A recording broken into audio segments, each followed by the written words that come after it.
বিসমিল্লাহির রহমানির রহিম।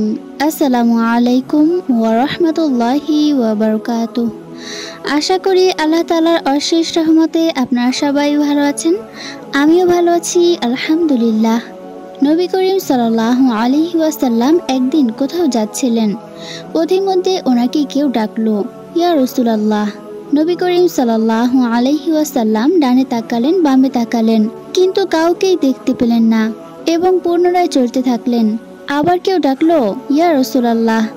তখন নবী করিম সাল্লাল্লাহু আলাইহি ওয়াসাল্লাম দেখলেন একটি হরিণ ওনাকে ডাকছে এবং সেই হরিণটিকে বেঁধে রাখা হয়েছে।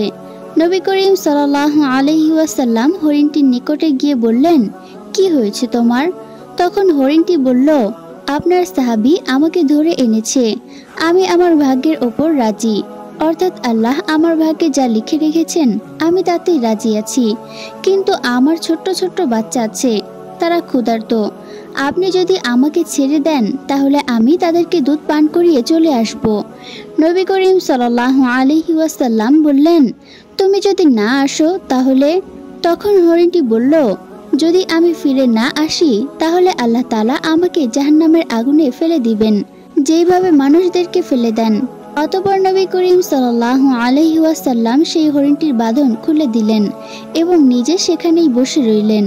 হরিণটি দৌড় দিল এবং পাহাড়ের মধ্যে ঢুকে পড়ল। কিছুক্ষণ পর নবী করিম সাল্লাল্লাহু আলাইহি ওয়াসাল্লাম দেখতে পেলেন সেই হরিণটি পাহাড় থেকে নিচে নেমে আসছে। অতঃপর হরিণটি নবী করিম সাল্লাল্লাহু আলাইহি ওয়াসাল্লামের কাছে এসে বলল, ইয়া রাসূলুল্লাহ, আমি হাজির। অতঃপর নবী করিম সাল্লাল্লাহু আলাইহি ওয়াসাল্লাম হরিণটিকে আগের মতো করেই দড়ি দিয়ে বেঁধে রাখলেন এবং নিজে হরিণটির কাছে বসে রইলেন। অল্প সময় পরেই সেই সাহাবী আসলেন যিনি কিনা হরিণটিকে বেঁধে রেখে গিয়েছিলেন। সেই সাহাবী নবী করিম সাল্লাল্লাহু আলাইহি ওয়াসাল্লামকে দেখে অত্যন্ত খুশি হয়ে গেল এবং বলল, ইয়া রাসূলুল্লাহ, আপনার জন্য কি খেদমত করতে পারি?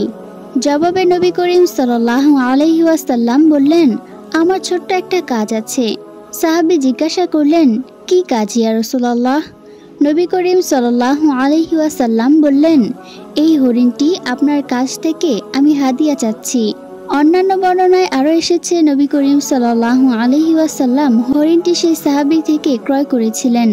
তখন সাহাবী বললেন, ইয়া রাসূলুল্লাহ, আমরা তো আপনার জন্য জান কোরবান করতেও রাজি আছি সব সময়, আর আপনি শুধু একটি হরিণ চাচ্ছেন। তখন নবী করিম সাল্লাল্লাহু আলাইহি ওয়াসাল্লাম বললেন, আমাকে শুধু এই হরিণটিই দিয়ে দাও। সাহাবী হরিণটিকে দিয়ে দিলেন। নবী করিম সাল্লাল্লাহু আলাইহি ওয়াসাল্লাম হরিণের দড়ি গলা থেকে খুলে দিয়ে বললেন, যাও, এবার তুমি তোমার বাচ্চাদের কাছে ফিরে যাও, তুমি মুক্ত। সুবহানাল্লাহ।